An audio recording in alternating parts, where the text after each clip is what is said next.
because everybody, thank you for coming out. I know that everybody wants to have more Zoom in their life.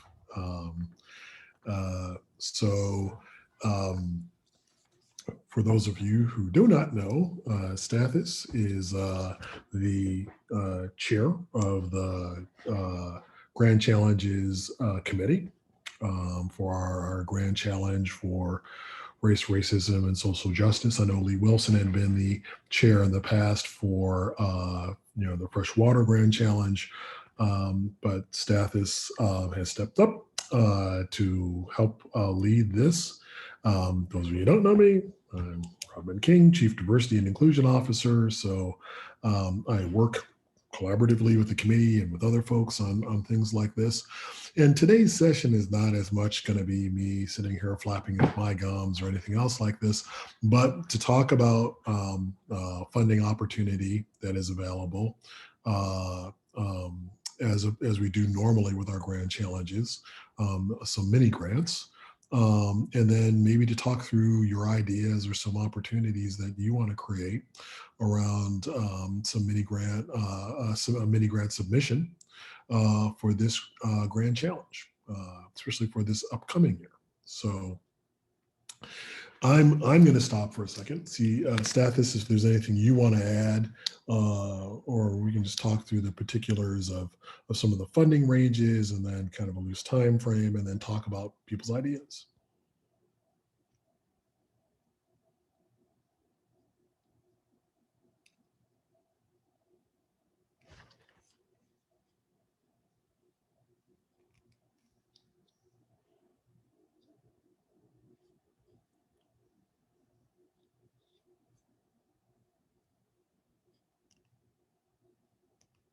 So I can't hear, I know Stathis has unmuted himself, but I can't hear him. So we're just going to keep rolling along because Zoom is my friend. It is, it's all of our friends. So just to say a bit about the funding opportunities and stuff like that. So the grants in general range from about $50 to $350. They can support course assignments, collaborative work across disciplines, civic engagement stuff and programming, group volunteerism, applied learning projects that really center on or engage with this the theme of race, racism, and social justice. So the call will be coming out. We normally would have had the call earlier in the spring semester, but we had little things going on in the spring, like people teaching and teaching remotely, and everyone was stressed.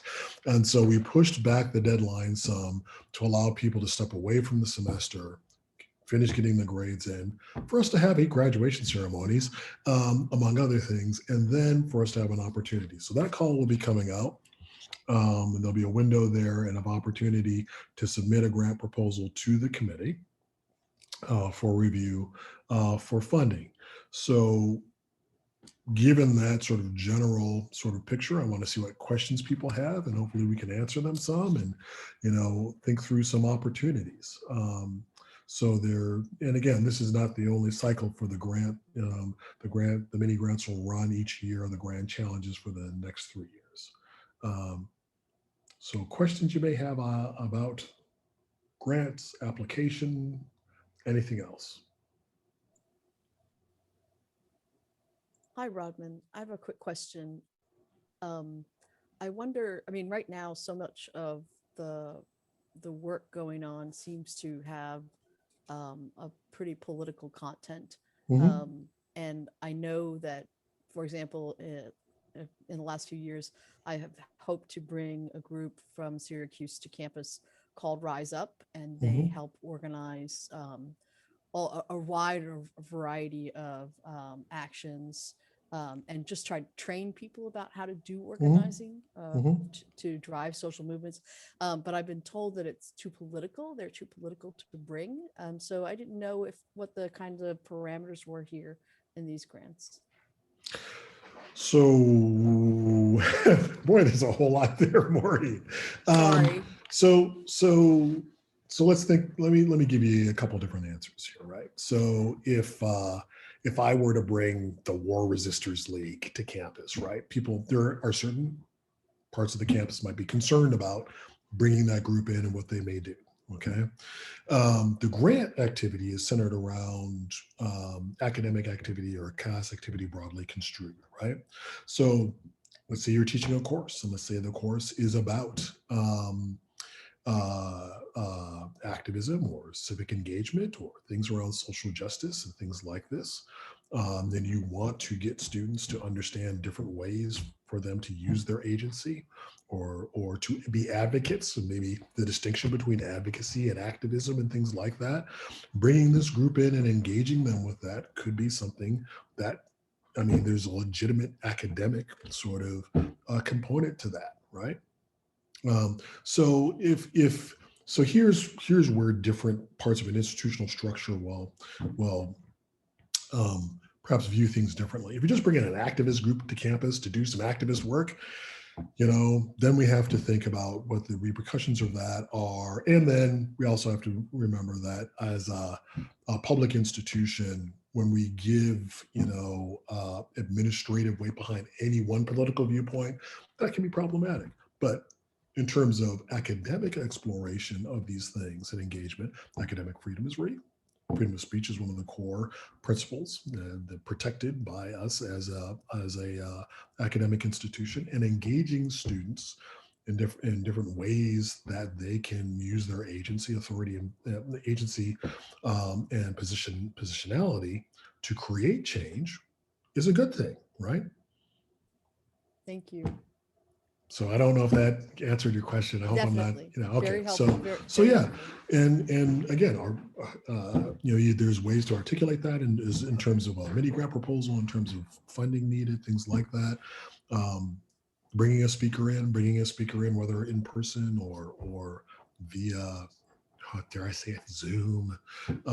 Those kinds of things may be potentially, good things to do as well.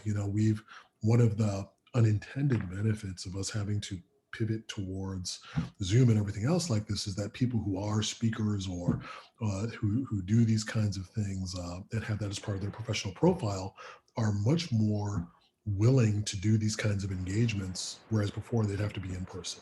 So I'm going to shut up. So other questions or other folks, Stathis, I don't know. I have. Yes, awesome. Stathis here. I'm not sure if you can hear me. Yes, we can. Excellent. Okay. I'm sorry, I'm mobile, and I'm actually connected through the app, and I had to dial in, so I apologize for not being able to participate just a few minutes ago. So this is such a unique topic for our campus, and as I was trying to say earlier on, we've taken the lead among a lot of other SUNY schools, so I'm delighted to chair the committee and work with each and every one of you. Just as we've actually talked in the past, because of the topic we're going to be working on over the next couple of years, most likely we're going to have conflicting views or different views from faculty, staff, and students. But as we are agreeing and discussing on this, we welcome all views as long as they're actually respectful of others, inclusive, and everything along those lines. So that's also something that we need to be aware of, so that we can include voices from different backgrounds and all that. So it's certainly going to be very interesting as we tackle this from different perspectives. This is Sandy. I have a question. Oh, thank you. This is Sandy. I have a question. Actually, two parts. I sit on the First Leap committee, and I see Grace is here. And we basically are a committee on campus that help first generation students in all different venues. So one of the things that came up, actually, it was one of my ideas, is that we have a large population in Syracuse, probably about 81 different languages spoken in the high school, large immigrant refugee population. And we are trying to think about how to get more of our admissions materials, or at least just like the splash page or welcome things in multiple languages, or to translate or interpret things, not all the documentation, because quite frankly, most of the parents don't read it. Students will interpret for their parents, but just to sort of get out there that we, we want all students from all over the world here. And we were wondering if this type of grant would help us fund some translation services or interpretation services or something like that, on marketing materials out of admissions and or EOP or other venues like that. So I think that's a really good question, Sandy. I would want to take a different tact on that. Actually, I would want to go have a conversation with Ebony Dixon about about getting those things translated. So if we have students that are part of immigrant populations in Syracuse that we are trying to reach as a part of our enrollment management sort of initiatives and admissions initiatives, that's just something that we should do as an institution to be able to meet them where they're at. And so, well, so just excuse, Manny's on the committee. So yeah. So, yeah. But it's not really for the students, because if they're going to come to SUNY, they're pretty good at English for the family and the parents, but still, that's still part of our admissions group, right? Yep. Okay. So I would work with Manny to talk to Ebony about that, because again, that need is gonna. So you can think about one way to think about these grants in each year is they could catalyze practice, they can explore new things and stuff like this. The need for multilingual admissions materials is a long-standing need. And if we look at the data about who's going to be coming in the next several years in terms of our college age population across the country, and especially here regionally, that is a set of initiatives we need to jump directly into, right? So I think it's great, but I would look for a different, slightly different approach than using the mini. Okay. All right. I have a second question then. Sure. And this is for me, teaching a course. I am teaching a course on refugee wellness in the fall.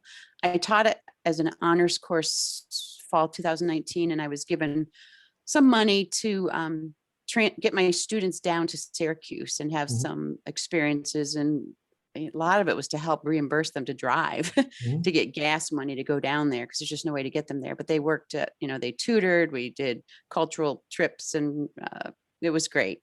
But I'm going to do it for the general population this fall. And I sort of have written in there like, geez, you might have an opportunity to do something, but it's going to be totally on their dime. Would this be something that I could use that money for, to help get students down to have an event or do something in Syracuse with the refugee population? Or I've Zoomed a lot of them, or I've made videotapes also, but I don't know.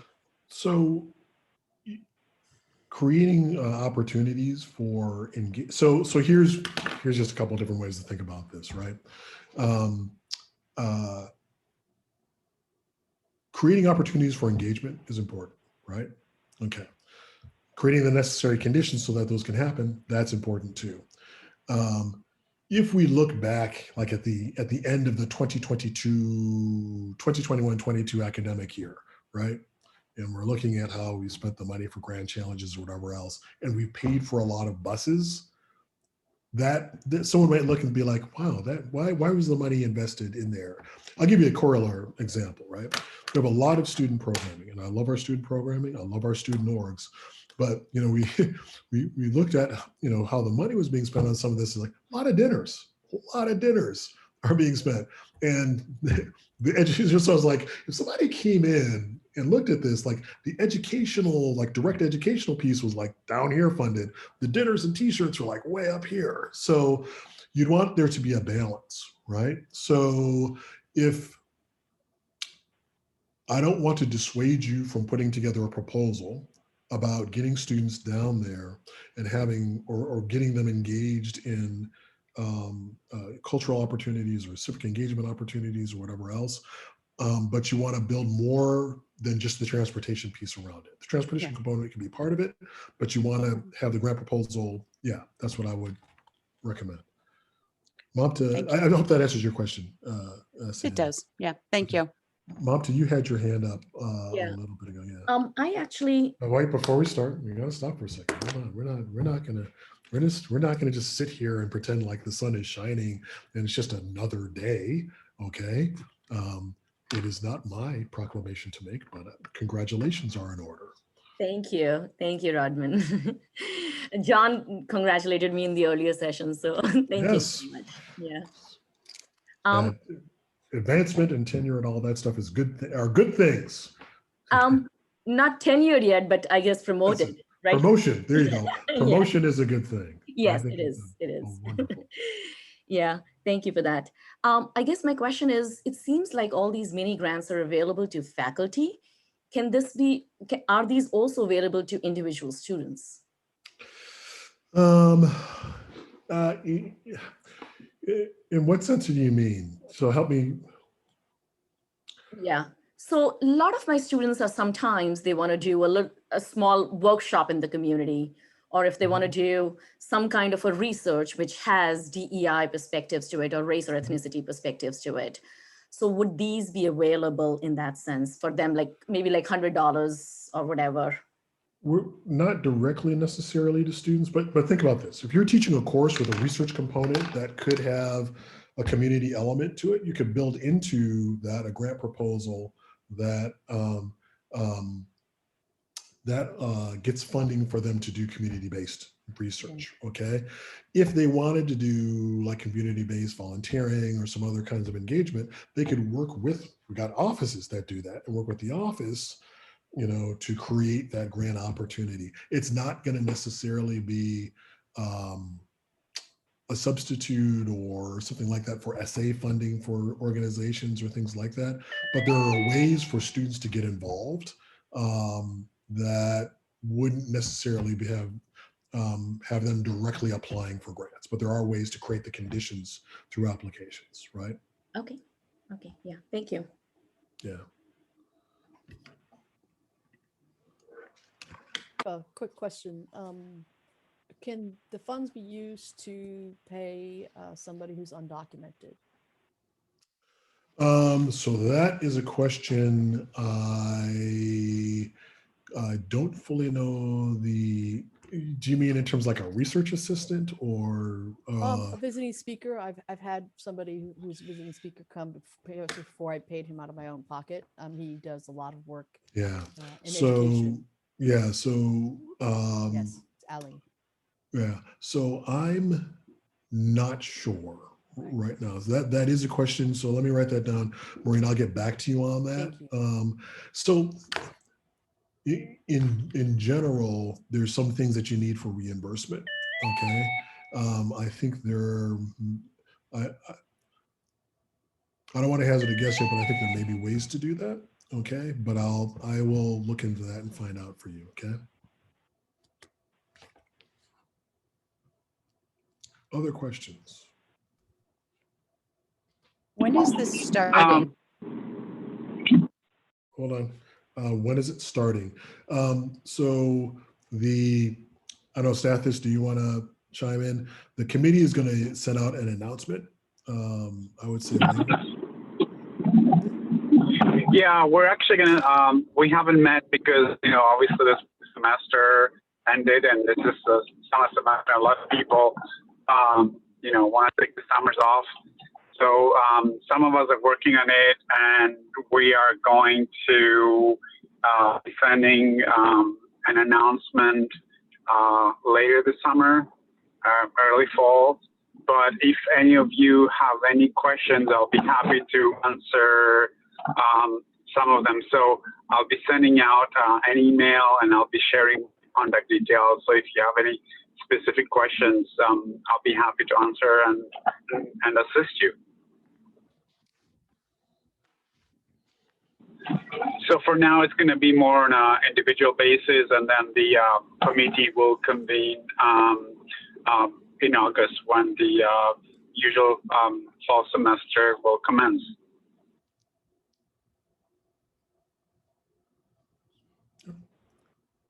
Other questions that we can answer? if I may also step in and say that since we're tackling this as a campus, besides the grants we're talking about on this call, I don't think that stops faculty, staff, and students for actually applying to other grants that are available to us in the on campus. For example, what was discussed earlier on about the different languages. I know in the past we used to offer grants based on different languages, so that may be another pocket that of money that people may have access to. And I think this actually may be a great opportunity of bringing people together from different parts of the college. Preeti, I see your hand. Yeah. Yeah, so I'm glad to hear of all of these opportunities. So basically, what I had in mind was inviting somebody. I have been working with this group called Education Development Center, and they have a group that is working on specifically mathematics and inquiry and social equity. So currently the math department is reading a couple of books. I mean, faculty in the math, faculty in the math department. We are running a couple of clubs, and I'm hoping to invite the author of one of those books to the department maybe. And I was wondering I could float that, and because the last time I tried that, I was denied permission. So I was kind of looking to see if I can get, Yeah. So again, when, depending on the price of the speaker or things like this, sometimes institutionally, these are things where you have to bring different pots of money together in different kinds of ways. So there's and I hope Dean Croyle doesn't kick me under the cyber table here, but there's money that you could request from a dean. There are monies that you could request from the provost office and other ways. And so sometimes you need to kind of put the pieces together to get the funds to fully cover a speaker coming in, depending on where they're coming in from and things like that. But I think putting a proposal together like that is something that would be worthy of folks considering, and definitely, inclusion in the STEM fields, especially around race and gender and things like that. The intersections of race and gender is important. So yeah, I would encourage you to put that together. Thank you, Rodman. And I had applied to science today at the time, and this was I don't think she was asking for a lot of money, and we did do a Zoom session. This was pre-pandemic, and that's nice, but I feel like students gain a lot more if you can bring the person to campus, have them spend like maybe even a couple of days, and actually interact with them. And it's not just for students. I think faculty, I have a lot to learn. So yeah, sometimes the best and most insightful or the deepest engagements happen and again, you can tell because I just like food, over a meal, right? Some of the best conversations I've had over the course of my career is just sometimes sitting with somebody, talking and having a meal and things like that. And you learn a lot, you share a lot. And so there's the formal sort of engagements that go into any kind of a visit by a speaker or presenter or something like that. And those are valuable, but there's also those informal things that can be really, really, another buzzword in Irish, high impact practices, right? But important things, important moments in the community, important moments for individuals as well. So yeah. yes, as Michael said, you don't know somebody until you eat with them. Yeah. Okay. Other questions that folks have? I'm going to call on somebody because they have not said anything. Dr. Gonzalez, I know you have wheels turning, so you can ask a question too, if you wish. I don't have any questions right now. I'm just kind of listening and taking in the information, but I am back here. Oh, I know you back there, Tiffany. Okay. So I'm sure that you'll get questions eventually. I have to get with my partner in crime who's not actually here. So okay, well, before we start doing our programming, because we have our one-day retreat. Yeah, and you know, School of so Education. exactly, and so the School of Education, Diversity, Equity, and Inclusion Committee has done that, and they've done programming for that, and that is something to apply for to support maybe those that work that is for faculty, students, and staff, and some alums also. So there's a bunch of different ways that programming can be supported by the mini grants from the committee.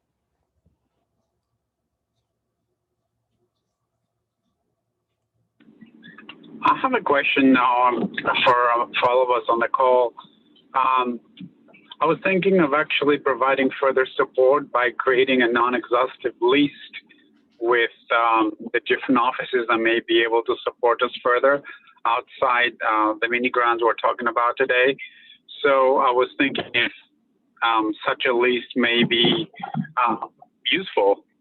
Obviously, I reach out to all of you because I may not have every single location where those kinds of funds may be available, but it could be a useful resource for faculty, staff, and students, especially if, let's say, the area may not fall under the mini grants we're talking about today. And we should also be mindful of SUNY-wide funding. Now, it has been a chaotic budget year on all levels, right?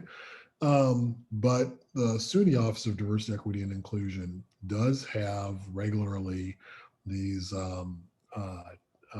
excellence and inclusion and academic success grants that they give out to campuses, awards of up to $10,000 and so forth. We, as a campus, have applied, various groups have applied from this campus over the years and have met with success. Not every single proposal has been funded, but some of them have. That is another source of funding. And, you know, here's at least one possible way to kind of build build phases in, right? So let's say you were to get a mini grant from the committee to pilot something, to start the initial part of something. Maybe it's assignment in a course, maybe it's an engagement, Maureen, like you said, with the a speaker that you bring in or a group that you bring in, right? And so now you've got data, right? Qualitative, quantitative, whatever it is, you've got some data or you got something there, and then you use that to build a case or something like that for the SUNY Office of Diversity, Equity, and Inclusion campus grant, which could be for a larger scale sort of programming. When I think about dialogue-based programming for our campus, that's kind of what you have to do. You can't jump into sort of a community-wide dialogue. We don't have enough trained facilitators right now to run a campus-wide faculty, staff, and students, all constituency dialogue. We just don't have enough facilitators. But we can, over time, build up facilitation capacity while running small dialogue-based programming to build successful models that can then be built up to scale. So there's something about the possibility of scaling up, looking at the different ways, different funding opportunities that there are, both from the committee and from SUNY and locally on our campus level as well.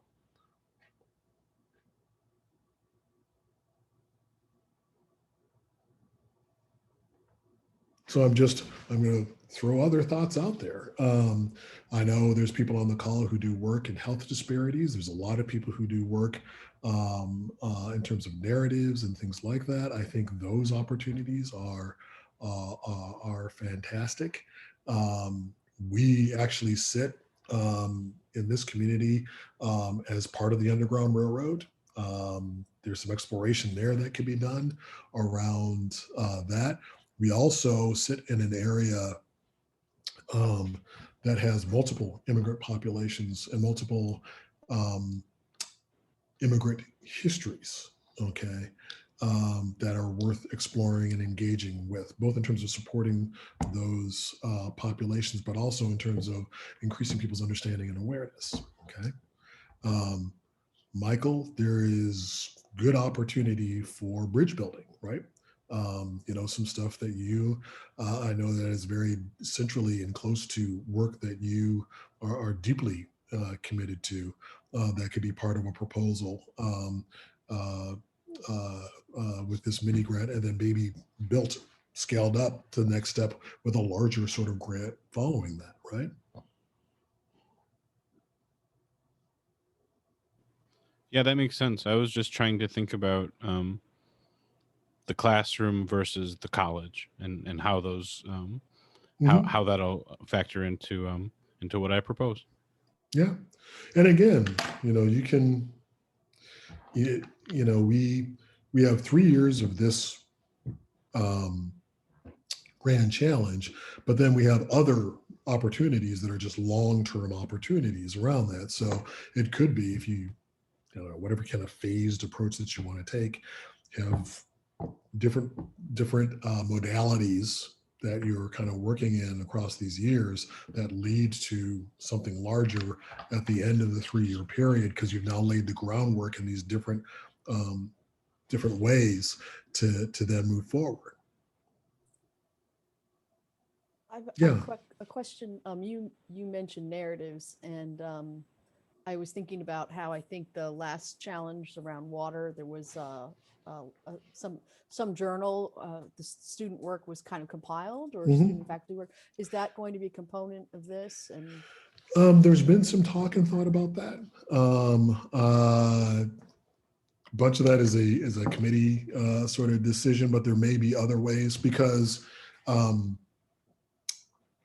there are a bunch of different projects that are generally happening, right? So there's a larger scale project about the history of work around diversity, equity, and inclusion on this campus, right? So some of that, a brief segment of that in one strand, and one segment of that strand is captured in the Strategic Diversity and Inclusion Plan, but it's not fully captured, right? There's a history there that does need to be preserved. And some of that, some materials in the college archives, but some of that is an archival project, but some of it is also building out that history and the narratives around that. That is important work to be done, right? And then there's, over the 3 years, our community's engagement with that. There's students work and things like that, but I wouldn't want to necessarily just limit it to students, right?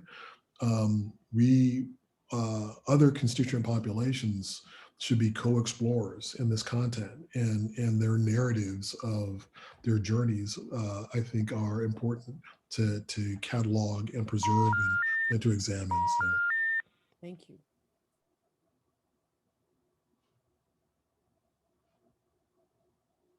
Any other questions or thoughts?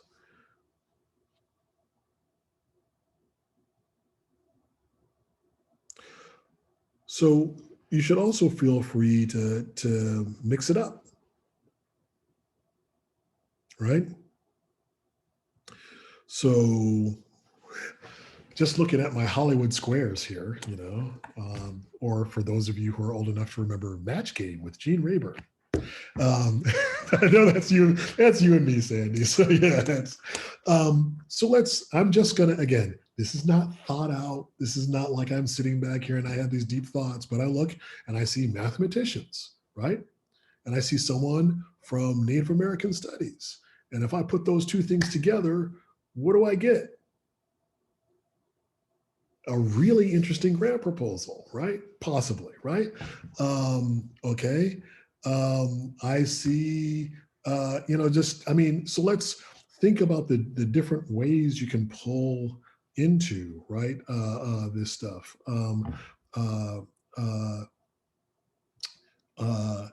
I see someone from our counselor education, right? And I see 2 faculty from the English department. And we just had this discussion about narrative, right? And there's stuff about mental health and identity, and there's some work that could be done in a variety of different ways, right? So I think about bringing that together, putting Michael and NAS in that conversation too. We just had Tommy Orange here recently as part of the Year of First Nations. That'll continue, right? And so part of the narratives there, and part of the content of that has to do with health and well-being of people who are part of Native populations, right? And the impacts and pressures that place their well-being and health in peril, right? And so, I mean, again, I'm just talking loosely. I'm not a subject expert in any of this content, but there's these creative points that we can jump into that are really opportunities, and you can use these grants as a catalyst to do that, right?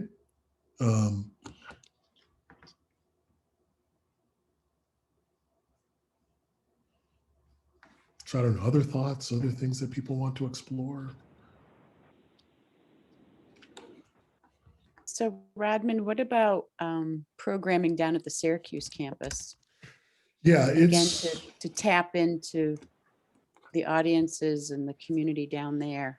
I think it's great to do that. I know that it's a major institutional commitment to expand our programming down into the Syracuse campus. I know that there's been recently, and actually it's one of those things where, again, because we've done a lot of virtual programming, our students in extended learning and our students who are at the Syracuse campus, I hate the word non-traditional students or whatever it is, but those students that we serve in those at the Syracuse campus have been able to more readily partake in programming, right?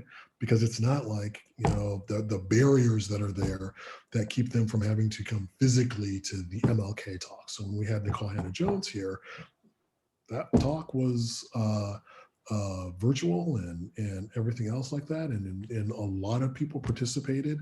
But now that we are coming back into hybrid or in terms of in person with whatever guidelines we have, we do need to be mindful, including the Syracuse campus. So I think that would be definitely a good thing, right? Yeah.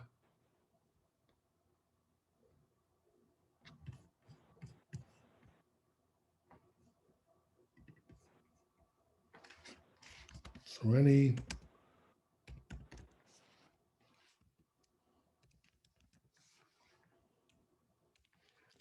other thoughts, questions? So one more. So $350 is like the max you're Well, predicting? I don't set the funding limit. So there's a good reason I'm not a CFO, because boy, would we be in trouble. Because I just feel like, you know, I'd be like Monty Hall or Wayne Brady on Let's Make a Deal. Everybody be getting money. I'd be Oprah. Everybody gets $350. So the limit is going to be set by the committee, and I think some of the factors will be the number of quality applications that are put forward, right? And the impact that those things will have, a positive impact on the community. But I wouldn't let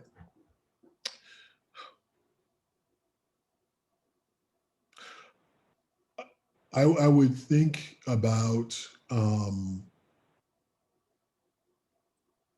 need that you have for the programming while thinking about the ability to have other folks still participate.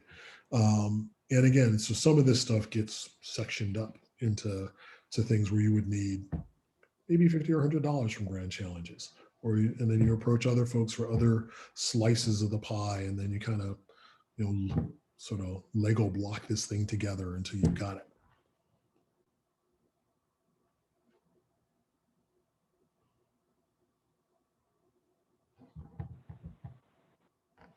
Other questions or anything else like that?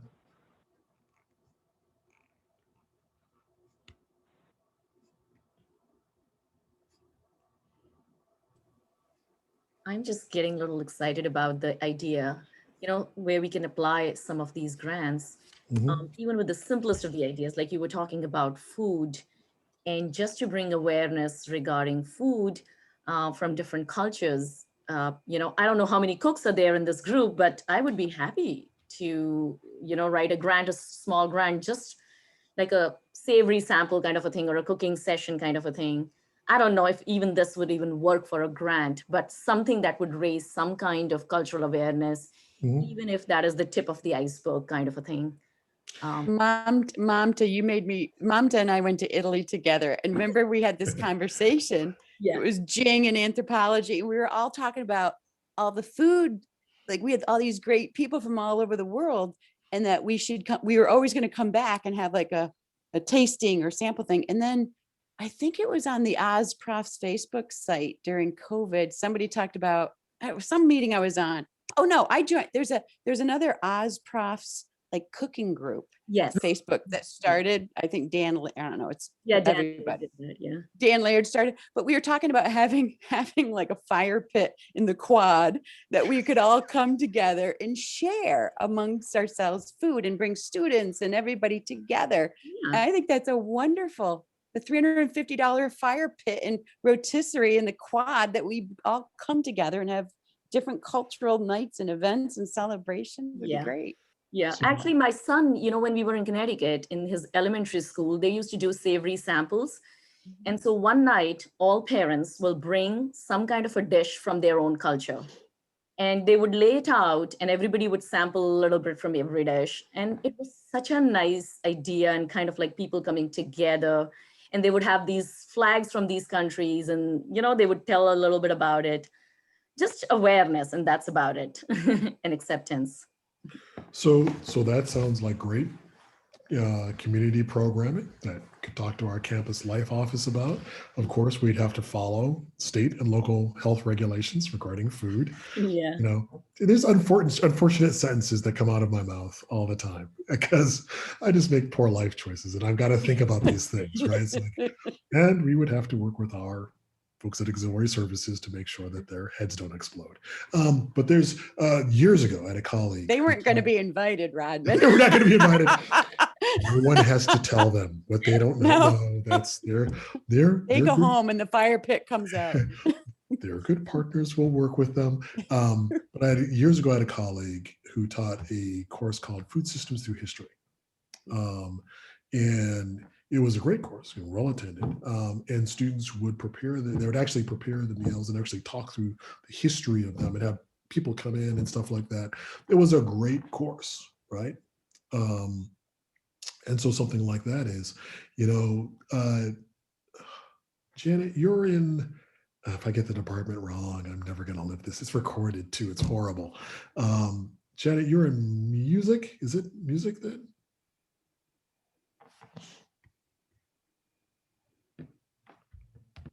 Janet is muted. Yes. Janet, are you in the music department? Okay. Okay. I can remember some stuff. So think about creative stuff with a grant and music, right? And think about all these other folks that are on the call right now, right? There's another friend of mine, a colleague of mine, who, and again, this is not like, I'm sure there's a bunch of courses out here, but he had a course that was called Soundtrack to a Revolutionary. It was all about revolution. It was all about revolutionary music, and the both in terms of the lyrics and the content of it and the musical construction of it in different cultures, right? This musical revolution, right? Brilliant course, something that we could do, right? Things like, so there's just, this is one of those opportunities to use some of this funding to transcend some of the limitations that are normally there in some cases, and it's good for our just general our practice, but great for our community as well. It's an interesting idea. All music and all art are revolutionary, if you will. Yeah. A lot of our new Supreme Court decisions might be described that way too. Revolutionary, counter-revolutionary, who knows? Yeah. It's a very creative idea. But there's a bunch of stuff.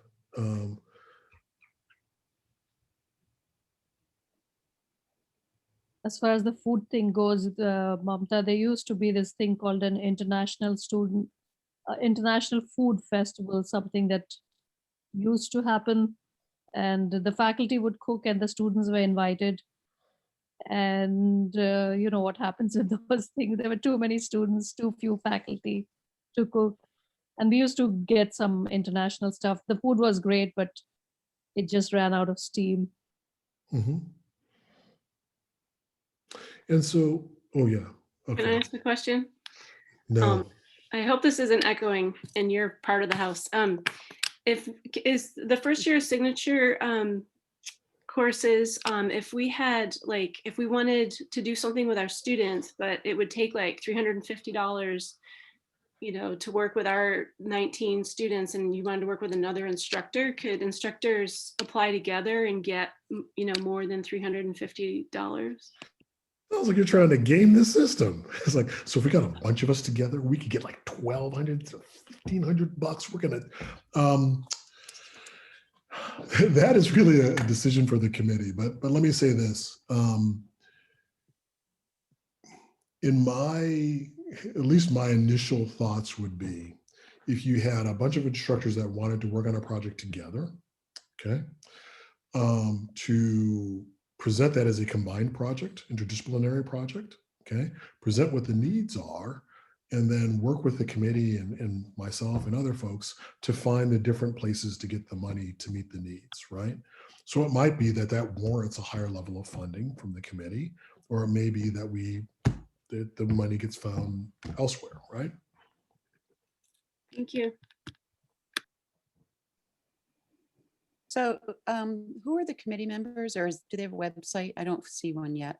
The website will be jumping up, and also Kate Jones in the library has created, let me put this in the chat, she has created a nice resource for the grand challenges too.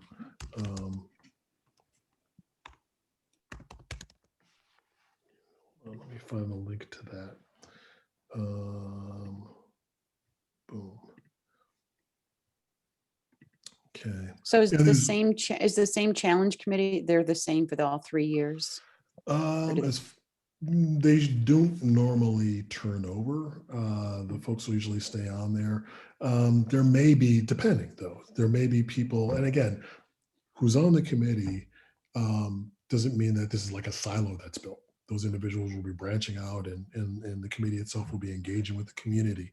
So the level of engagement will mean that people, well, it'll be participatory. Maybe that's the best way to put it, okay? Let me send that out. Here's the library guide, subject guide that Kate Jones has created for the Grand Challenge. There's other subject guides on there, the library website and everything else like this. But think about other interesting things. We have institutional partnerships, right? We have, I don't think I see anybody from School of Business, but we've got on-site MBA, okay, and an employer. What might we be able to do the Grand Challenge on that? We have things with Say Yes in Syracuse and in other places, Say Yes to College. We have partnerships with two-year institutions within the system. We got transfer agreements with other institutions that we could actually, have proposals that are creative around those, right? So just some thoughts.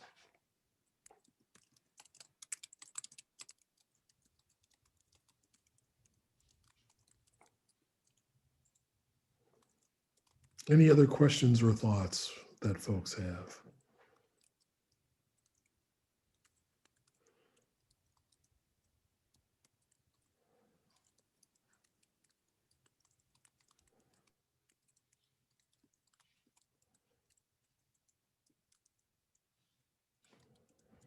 I know that the library for some time has talked about doing some version of something which gets called, in terms of just general, nationwide efforts and initiatives, the Human Library Project.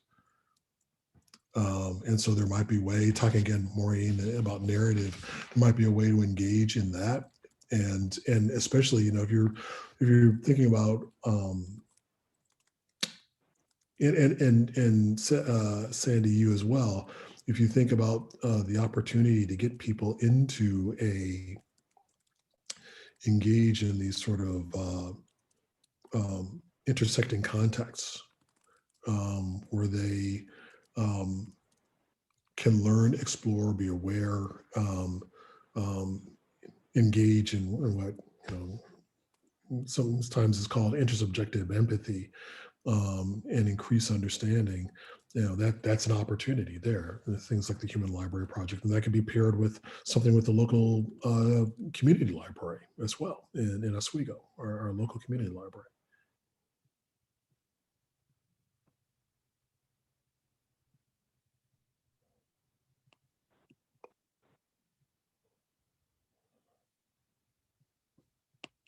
Yeah, and I agree with you, Michael. I think NAS is built well to do this intersectional work, and this is an opportunity to get some funding to help push it in what ways that it needs to, or visions that you have of pushing it. Yeah. I have just a quick final Sure. question. Dr. Carol Cooper does this phenomenal project with students. She's talked about it before in some settings over the last year, particularly getting students to think through and reflect on those moments when they've been sort of recruited racially to identify in certain ways.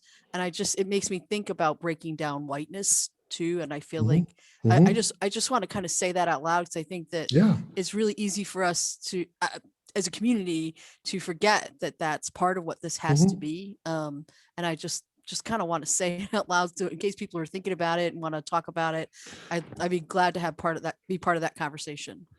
Yeah, Maureen, that's a really, okay, first of all, yeah, the English department's awesome. You're all great. You all do great It's Cooper. work. It's Cooper. Yes, it's all of you. It's Cooper. I'm just quoting her. No, there's actually a lot of great people across our institution. That's one of the best parts of working here, right? But engaging in whatever critical whiteness or whiteness studies in general is important, and I know our students are hungry for that, right? And some of the restorative practices work that I do as a part of my role, there are students that really are struggling because they don't, the way the discourse goes generally, don't see themselves as having a racial identity, and then when you start peeling apart the conception of whiteness and what it's meant both historically and just psychologically, you're opening up a new world for some folks, and then for other people who are like, could be people by POC like myself, to understand what whiteness is instead of just this sort of juxtaposed class, is important as well, right? So yeah, definitely. So Maureen, you made me think, I taught a special topics this spring called COVID-19 Quarantine is a Privilege. And it was all about really white privilege. And, it came from my experience as a white educated woman who got to sit home and watch the world fall around, part around her during sabbatical. But, it really turned into, it's really about health and inequities. But I think that the takeaway for the students, we spent so much time on redlining and, the systemic and institutional racism, that was like what just blew them away more than anything. And that COVID repeated the 1918 Spanish flu. They were just like, oh my God, we did this again. But it was really eye-opening. But it was interesting because I'd say probably 70% of my students were students of color, at least as they identified. And then I had sort of my white rural students that, I was really trying, because I'm also a white rural person, by my background. And so I wanted to make sure I didn't leave that out, that there's a lot of similarities with whiteness and rural and, but that's not my training, but it's become my passion and interest. So I am going to try to make 2 of these classes, I do a diversity course, but I keep thinking about, money to grants. What would I do? I don't know. Cause I'm so used to working with no money that I find all the freebie things to do. So I don't know. But thank you for kind of reminding us of that. Yeah. So look, we're over time and so forth. And again, like Steph has said, the committee is there really to help. If you got ideas, you can bring them forward, and this can be sort of an iterative process. I am here to help. We've got some communications that'll be coming out and so forth. There'll be, some other things, updates generally about the grand challenges, but also, the relaunch of the website for my office, which will have a new resource page, and all the work that the librarians have done in terms of the research guides and subject guides that they've created as a part of the Penfield Library. All of that. There'll be links to that um, from the new page for my office, but there will also be the stuff in the chat here, the Kate Jones resource. You'll be able to find the other resources through that as well. But I would be remiss if I did not end this very long Zoomtastic day, which I'm sure has been a long Zoomtastic day for all of us, without giving thanks to the person behind the scenes, who's also just in the session, John Kane, who in my 3 years here has consistently put together spring and winter breakout and piles of programming and a great podcast that all kinds of people listen to. And if you're not listening to T for Teaching, start listening to it because it's an awesome podcast. And he's in the economics department too, just, in his free time, whenever that is. But John, thank you for all of your hard work. Thank you for, on short notice, helping get this session together and organizing this spring breakout as it continues. So, all right, folks, please reach out to Stathis or myself if you have questions. And hope you have a great day. Thanks, everyone. Please do reach out. I didn't want to share anything that was premature to share, but there's more to follow. Take care, everybody. Bye-bye. Thank you.